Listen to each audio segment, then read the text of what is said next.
নমস্কাৰ, মই চন্দ্ৰমা পুনৰ আপোনালোকৰ মাজলৈ আহিছোঁ। আশা কৰোঁ সকলো ভালেই আছে, ময়ো ভালে আছোঁ। এটা দীঘলীয়া বিৰতিৰ পিছত আহিছোঁ।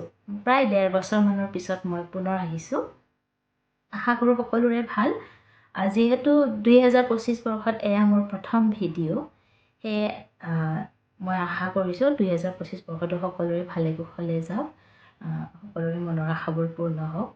আৰু যিহেতুকে ইমান দীঘলীয়া বিৰতিৰ পিছত আহিছোঁ আৰু ইমান দিনৰ বিৰতিত এইকেইদিনৰ ভিতৰত কি হ'ল এটা সৰু লিখনি লৈ আহিছোঁ। আহকচোন আৰম্ভ কৰোঁ। এবাৰ শুনি চাবচোন। এতিয়া সময় সলনি হ'ল। একান্ত নিজৰ বুলিবলৈ সময় তাকৰ। সময় বাগৰিল, দিনবোৰ সলনি হ'ল। এতিয়া যে নতুনত্বৰ সৈতে মিলি যোৱাৰ সময়।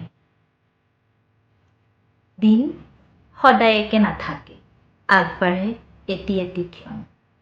সলনি হয় মানুহৰ জীৱনশৈলী।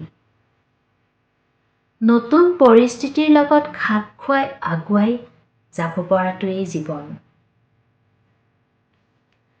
মন যায় প্ৰতিটো ভাল লগা ক্ষণ যেন ধৰি ৰাখিম আৰু কিছু পল। কিন্তু পাৰি জানো? সময় বাগৰিবই। মাথো ৰৈ যায় স্মৃতি। এটি বিশেষ অৱদান বিজ্ঞান যুগৰ।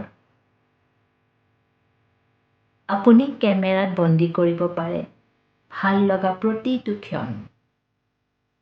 আজৰি সময়ত চাই আপুনি লভিব বিশেষ সন্তুষ্টি।